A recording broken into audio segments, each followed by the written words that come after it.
My dear friends, welcome in Vision chemistry classes.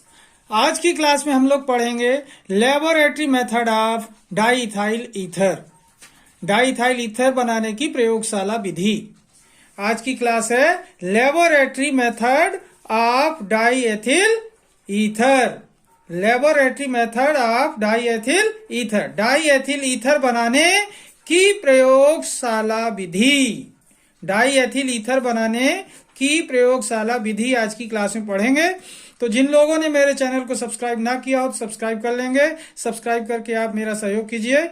आज की class में पढ़ेंगे हम लोग डाईएथिल ईथर बनाने की प्रयोगशाला विधि। देखते हैं इसका डिटेल। ओके,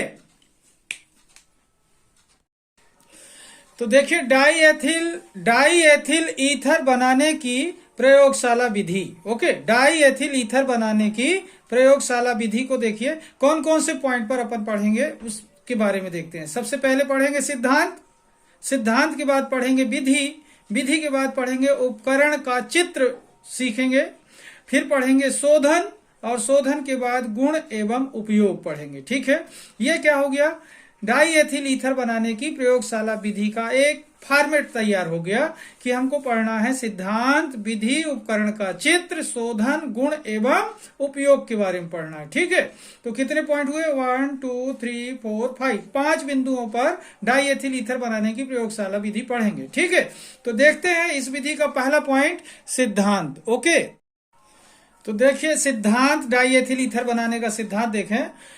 प्रयोगशाला में डाईएथिल ईथर बनाने के लिए, प्रयोगशाला में डाईएथिल ईथर बनाने के लिए एथिल एल्कोहल को, ध्यान दें किसे, एथिल एल्कोहल को सांद्र सल्फ्यूरिक अम्ल, ध्यान दें सांद्र H2SO4 क्या है, सल्फ्यूरिक अम्ल, सांद्र H2SO4 की उपस्थिति में, एथिल एल्कोहल को सांद्र H2SO4 की उपस्थिति में 373 केल्विन से 413 केल्विन, ये टेम्परेचर याद रखना, इसमें टेम्परेचर जरूरी है। 373 केल्विन से 473 केल्विन ताप पर गर्म किया जाता है। तो अभिक्रिया के फलस्वरूप डाईएथिल ईथर बनता है।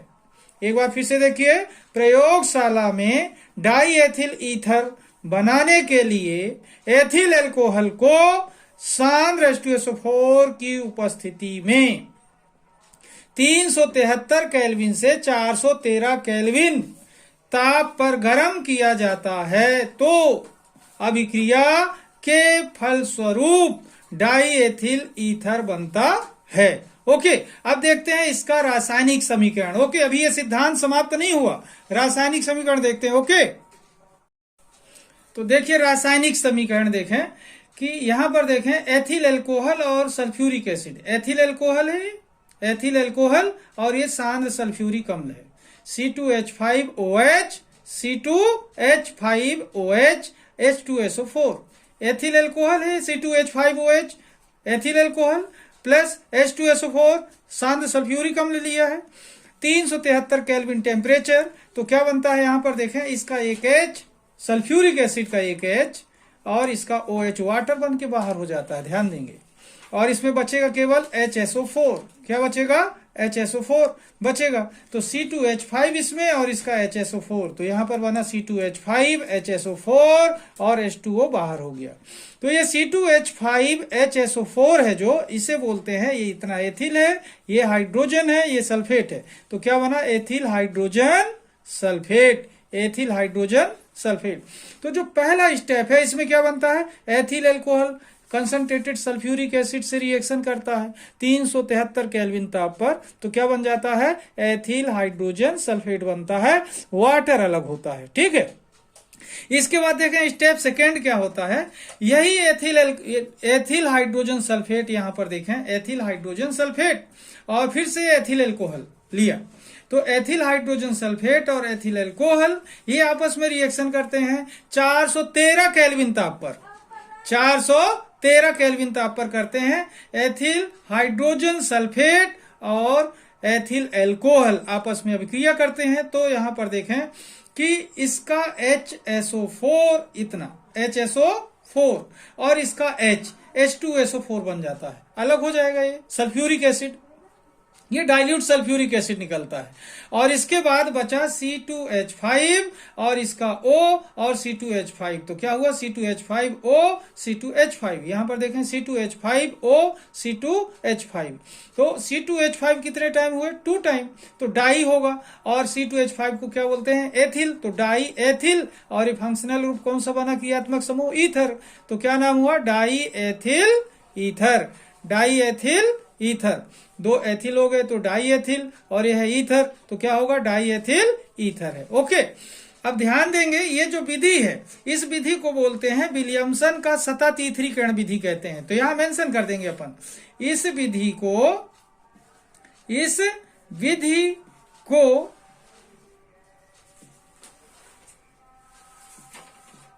विलियमसन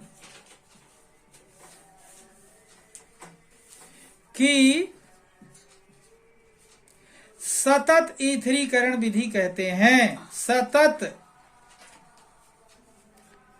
ईथरीकरण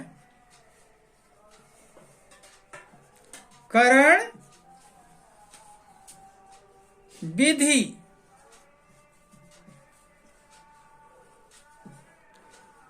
कहते हैं।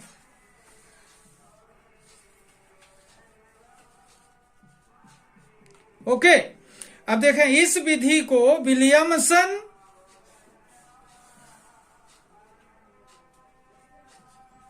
की सतत ईथरीकरण विधि कहते हैं, विलियमसन की सतत ईथरीकरण विधि कहते हैं। ओके, इस तरीके से देखें ये आपका सिद्धांत कंप्लीट हुआ। ठीक है, सिद्धांत कंप्लीट हुआ। सिद्धांत के बाद देखते हैं अब उपकरण का चित्र। ठीक है, तो देखते हैं उपकरण का चित्र कैसा होता है।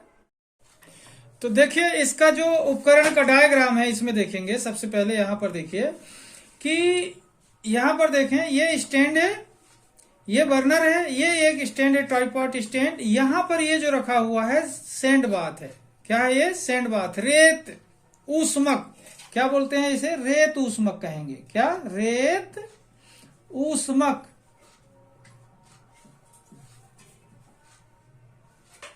ये क्या होगा रेत ऊष्मक।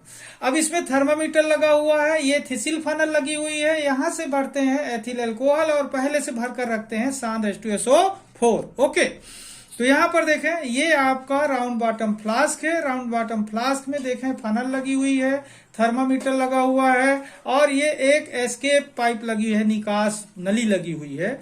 रेत ऊष्मक में ये आपका ये जो राउंड बॉटम फ्लास्क है रखा हुआ है। बर्नर से इसे गर्म किया जाता है। कितना गर्म करते हैं 373 से लेकर 373 से लेकर 413 केल्विन टेम्परेचर तक गर्म करते हैं। ठीक है, इसलिए इसमें थर्मामीटर लगा है।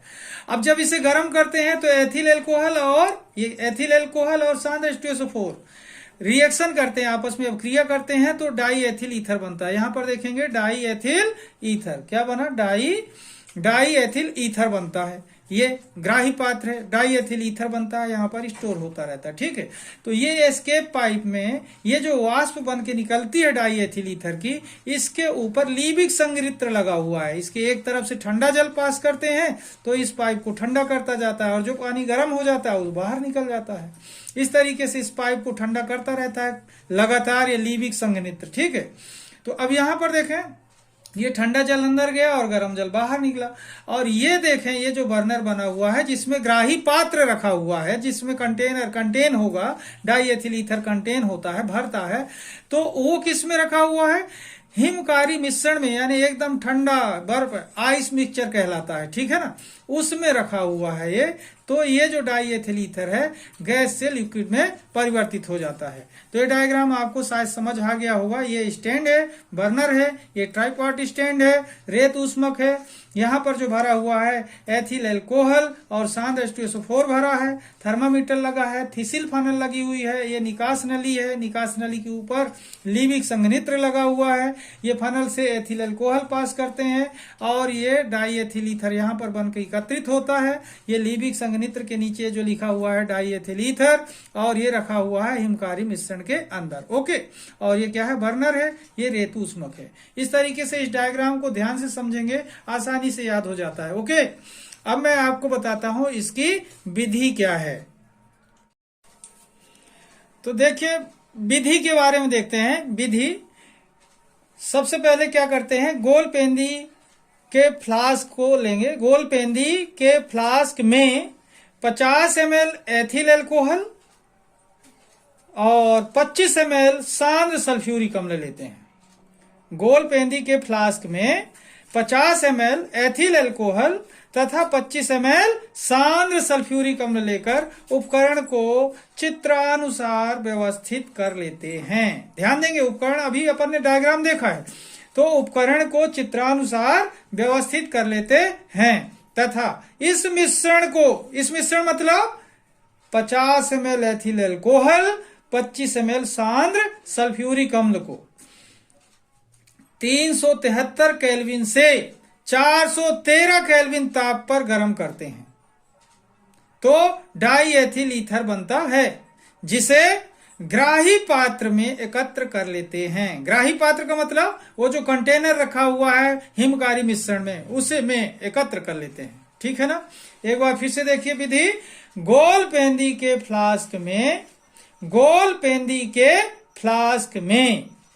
50 ml एथिल अल्कोहल, कितने ml, 50 ml एथिल अल्कोहल तथा 25 ml सांद्र सल्फ्यूरिक अम्ल लेकर उपकरण को चित्रानुसार व्यवस्थित कर लेते हैं तथा इस मिश्रण को 373 केल्विन से 413 केल्विन ताप पर गर्म करते हैं तो डाई एथिल ईथर बनता है, जिसे ग्राही पात्र में एकत्र कर लेते हैं। ओके, तो अब देखें इस तरीके से इस विधि में जो डाई एथिल ईथर हमको मिला, वह डाई एथिल ईथर जो है तो शुद्ध डाई एथिल ईथर नहीं होता, इसमें थोड़ी सी अशुद्धि होती है। तो इसकी अशुद्धियों को दूर करने के लिए अपन अगला स्टेप यूज करते हैं, शोधन, रिफाइनिंग मेथड। ठीक है, तो देखते हैं शोधन के बारे में, कैसे इसका शुद्धिकरण किया जाता है। ओके,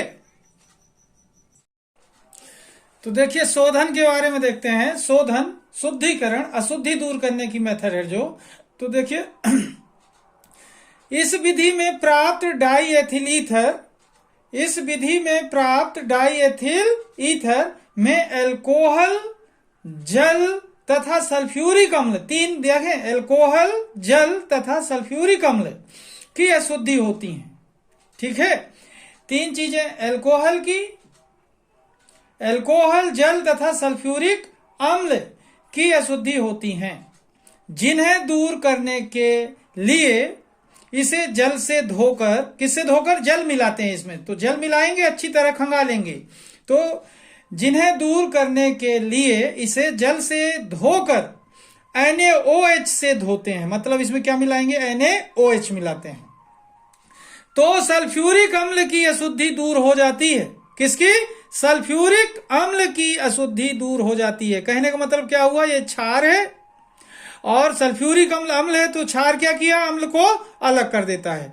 तो जब NaOH से धोते हैं तो सल्फ्यूरिक अम्ल की अशुद्धि दूर हो जाती है। ओके, इसके बाद इसे 50% CaCl2 में, कितने प्रतिशत, 50% CaCl2 में प्रवाहित करते हैं तो अल्कोहल की अशुद्धि, किसकी, अल्कोहल की अशुद्धि दूर हो जाती है। अंत में ध्यान दें, लास्ट में क्या करते हैं, जब अल्कोहल की अशुद्धि दूर हो गई, अब बचा क्या, जल। तो अंत में आसवन करने पर शुद्ध डाई एथिल ईथर प्राप्त होता है। क्या किया, आसवन किया, तो आसवन करने में जल क्या होगा, अलग हो जाएगा और शुद्ध डाई एथिल ईथर प्राप्त होता है। एक बार फिर से देखिए शोधन की विधि। इस विधि में प्राप्त डाई एथिल ईथर में अल्कोहल, जल तथा सल्फ्यूरिक अम्ल की अशुद्धि होती है, जिन्हें दूर करने के लिए इसे जल से धोकर NaOH से धोते हैं तो सल्फ्यूरिक अम्ल की अशुद्धि दूर हो जाती है। इसके बाद इसे 50% CaCl2 में प्रवाहित करते हैं तो अल्कोहल की अशुद्धि दूर हो जाती है। अंत में आसवन करने पर शुद्ध डाई एथिल ईथर प्राप्त होता है। ओके, इस तरीके से देखें तो ये डाई एथिल ईथर अब अपन को क्या मिल गया, शुद्ध मिल गया। अब देखते हैं इसके उपयोग के बारे में। ओके, देखिए इसके गुण के बारे में देखते हैं। पहले गुण, यह मीठी गंध वाली गैस है। ध्यान देंगे गैस के रूप में रहता है, यह मीठी गंध वाली गैस है। सेकेंड पॉइंट, इसे आसानी से द्रवित किया जा सकता है। थर्ड पॉइंट, यह जल से हल्का होता है, जल से हल्का होता है। फोर्थ, यह एक कार्बनिक विलायक है, कार्बनिक विलायक है। ध्यान देंगे यह मीठी गंध वाली गैस है। सेकेंड, इसे आसानी से द्रवित किया जा सकता है। थर्ड, यह जल से हल्का होता है। फोर्थ, यह एक कार्बनिक विलायक है। अब देखते हैं स्टूडेंट इसके उपयोग के बारे में। ठीक है, तो देखिए इसका उपयोग, डाई एथिल ईथर का उपयोग देखते हैं। सबसे पहले देखें, प्रयोगशाला में अभिकर्मक के रूप में इसका उपयोग कर सकते हैं। कैसे किया जाता है, प्रयोगशाला में अभिकर्मक के रूप में इसका उपयोग होता है। ठीक है, सेकेंड देखें, कार्बनिक विलायक के रूप में इसका उपयोग होता है। यह एक बहुत ही अच्छा ऑर्गेनिक सॉल्वेंट है। ध्यान देंगे कार्बनिक विलायक के रूप में इसका उपयोग किया जाता है। थर्ड पॉइंट है शल्य क्रिया में। ध्यान देंगे शल्य क्रिया यानी ऑपरेशन वगैरह बेहोश करने में इसका उपयोग निश्चेतक के रूप में किया जाता है। शल्य क्रिया में इसका उपयोग किसमें किया जाता है, निश्चेतक के रूप में। ध्यान देंगे निश्चेतक मतलब होता है बेहोश करना। ठीक है, बेहोश करने में इसका उपयोग किया जाता है। किसमें, शल्य क्रिया में निश्चेतक के रूप में इसका उपयोग किया जाता था। फोर्थ पॉइंट देखते हैं, कार्बनिक यौगिकों के निर्माण में इसका उपयोग किया जाता है। कार्बनिक यौगिकों के निर्माण में इसका उपयोग किया जाता है। ओके, तो इस तरीके से इसका उपयोग देखा अपन ने कि प्रयोगशाला में अभिकर्मक के रूप में उपयोग करते हैं, कार्बनिक विलायक के रूप में इसका उपयोग करते हैं, शल्य क्रिया में निश्चेतक के रूप में इसका उपयोग करते हैं, कार्बनिक यौगिकों के निर्माण में इसका उपयोग करते हैं।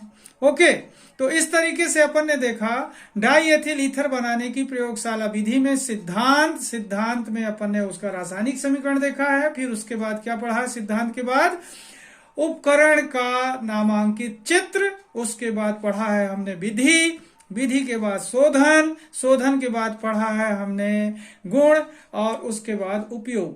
तो इसके लिए ध्यान देंगे आप लोग कि ये एग्जाम के लिए इंपॉर्टेंट क्वेश्चन है। ध्यान देंगे यह एग्जाम के लिए बहुत इंपॉर्टेंट क्वेश्चन है। ये अल्कोहल, फिनॉल और ईथर वाले चैप्टर से है। 12th क्लास का जो अभी एग्जाम आने वाला है, बोर्ड एग्जाम, उसके लिए वेरी इंपॉर्टेंट है, अत्यंत महत्वपूर्ण क्वेश्चन है। इसलिए आप लोग इसे आसानी से सरलता पूर्वक इस वीडियो के माध्यम से सीख लेंगे। और मैं आज का वीडियो यहीं पर समाप्त करूंगा। जिन लोगों ने मेरे चैनल को सब्सक्राइब ना किया हो तो सब्सक्राइब कर लें और मेरा सहयोग करें। तब तक के लिए धन्यवाद। जय हिंद, जय भारत।